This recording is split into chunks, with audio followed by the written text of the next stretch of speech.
Hi, and welcome to Paper Route Scrapbooking. I'm Nadine, and today I'm introducing a new series on my channel called Cricut Embellished Layouts, where I will be showing you how I use my Cricut to embellish.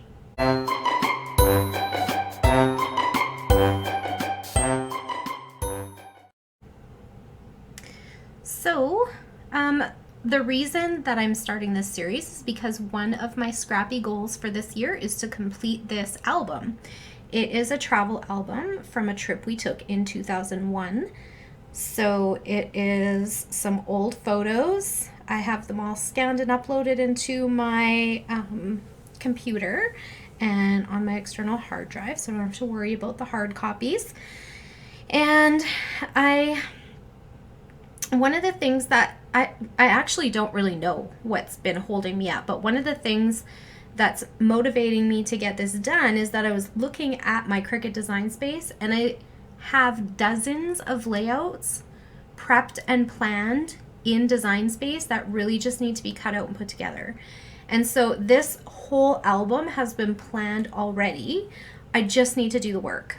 And so I thought I would take you along with me and show you step by step how I make layouts like this. So I am not a techie person. I sometimes feel like some of my family would laugh at me if I told them that I was the most technological person in a group, but it has happened. Sometimes at work even, where they're like, ask Nadine, she knows stuff. No. Now we actually have some young people on our team and I am not the go-to person. Anyway, total sidetrack, but I am just so you know, I'm not what you might consider to be a technological person. But when I want to learn something like this, I will go online, watch YouTube, figure it out, and get it done. And the thing that led me to that was getting a job unexpectedly at an online school before online schooling was really a thing. And I had to learn, and that's how I did it. I went to YouTube and learned the things. So now I know. And pretty much anything you want to learn is out there. So I just wanted to do something like this that was specific to scrapbookers, not people who are making vinyl t-shirts, not people who are making cards, not people who are making home decor products, but just scrapbookers. And that's one of the things that I found was not as prominent out there. But we pay for these machines and they're not cheap. And if we're gonna buy them to use in our scrapbooking, then we should do that, right?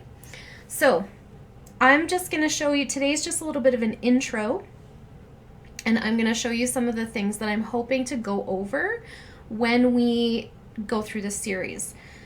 So one of the first things I want to go through with you guys is how to upload SVG files from the internet. So I don't like to be limited by what's on Cricut Design Space or what's on the cartridges that I paid for. I like to be able to go out there and find what I'm looking for and download it and cut it out. So I have learned how to do that, and I would like to share that with you. So I want to show you where my favorite places, because I find SVG files everywhere, but where are some of my favorite places for scrapbookers specifically to go? I'm going to show you that. I'm going to show you how to get it from the website onto your computer, how I save it in an organized fashion so that I can go back and find it later, and how I upload it into Cricut Design Space. So if you're a Silhouette user or Brother Scan and Cut user, that's okay. But I won't be able to show you those things because I don't have those machines and I'm not familiar with their software. However, I think outside of the technological part of uploading it, I think this series would still be useful to anyone with those other machines because you can also upload from the internet and use them to decorate your layouts. So maybe just skip over those parts because there'll be a lot of other information in this series. I want to show you how to design a layout in your software. So I'm going to be using Cricut Design Space, but I have also used Silhouette. I've never used a Brother Scan and Cut, but I imagine that their software works in a similar fashion.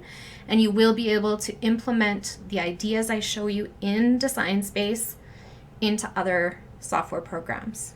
So basically just how I plan my layout and what I go ahead and cut and what I don't. So for example, when I plan my layout, this 12 by 12 piece is on the screen so that I can see it, but I'm obviously not going to cut it out. I already have 12 by 12 paper.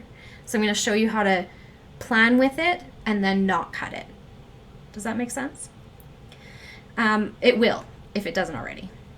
I want to show you how to put together some layered, intricate embellishments. There's nothing too intricate on here, but like, for example, this card, or sorry, not card. This car is layered, right? So there's the black piece. It's got its little mirrors. It's got its back window, its bumper. It's got all these cans and strings attached to the license plate. And then the just married on top. So layering these things together. What's the best way to do that? What kind of glue do I use? That sort of thing. Then I would like to show you how I level up my design space stuff. So for example, on this one, the bell was cut out of like a glittery, not glitter, shimmer paper, not glitter paper, shimmer paper.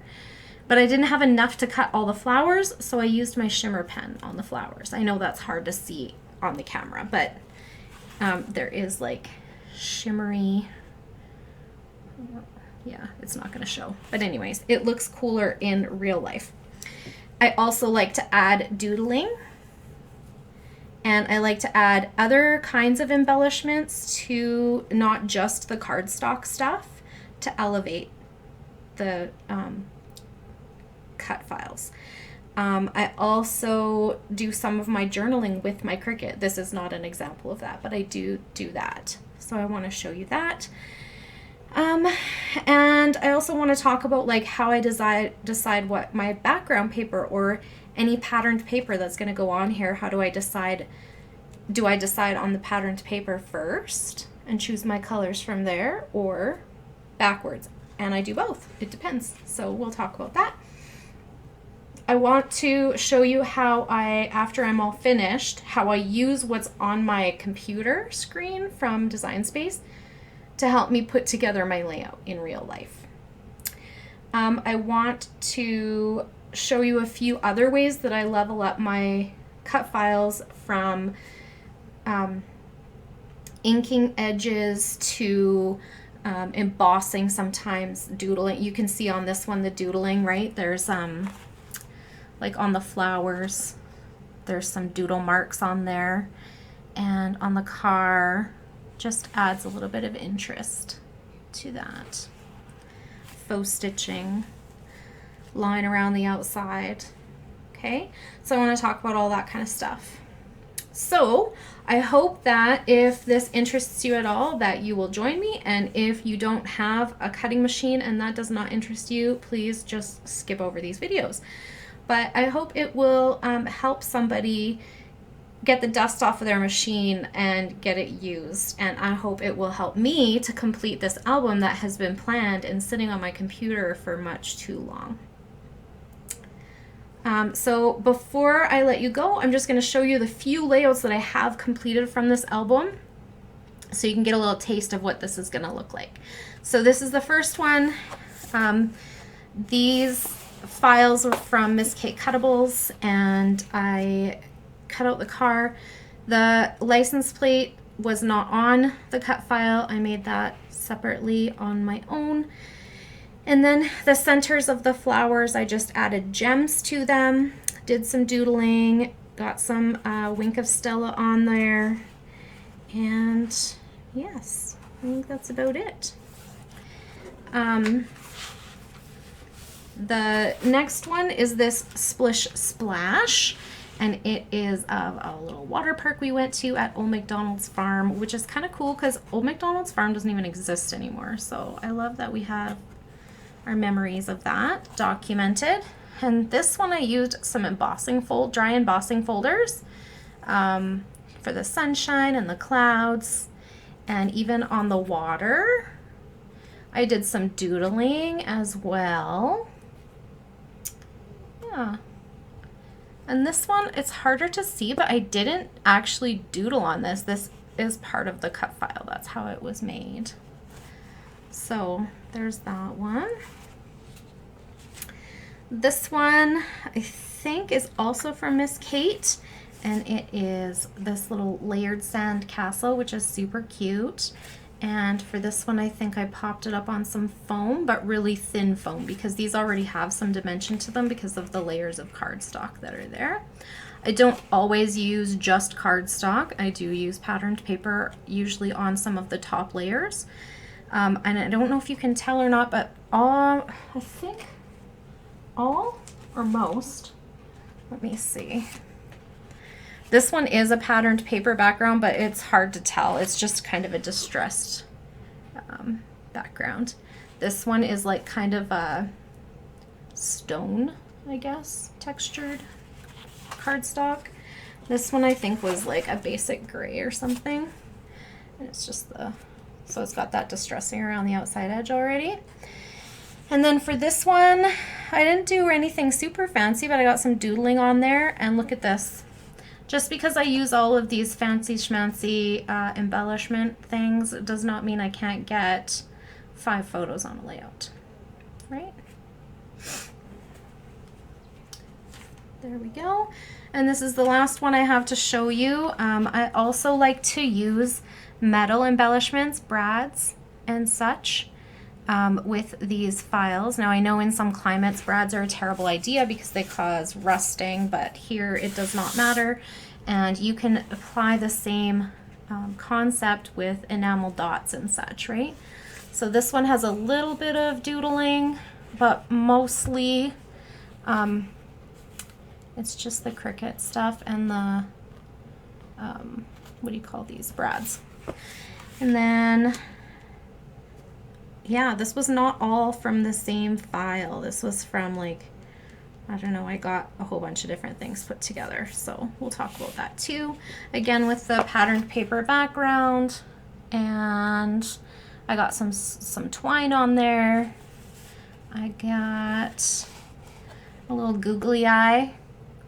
I have different ways of putting eyes on because I hate making the eyes in the way that the Cricut wants you to. So Google Eyes is one of them. So I hope that gives you a little bit of an overview of what the series is going to be about, so you can decide if you would like to watch it or skip it. I hope some of you come along with me even just to watch my journey. So I think that's it for today. Thank you for hanging out with me. I hope you enjoyed my video, and if you did, please click that like button to give me a thumbs up. Hit the show more button under the video description if you'd like to find links to any of the things that we talked about. And if you'd like to see more of my videos, it would make my day to have you as a subscriber if you are not already. Please click the subscribe button and be sure to hit the notification bell if you'd like to be notified when a new video goes up. Have a great day, everyone. Bye for now.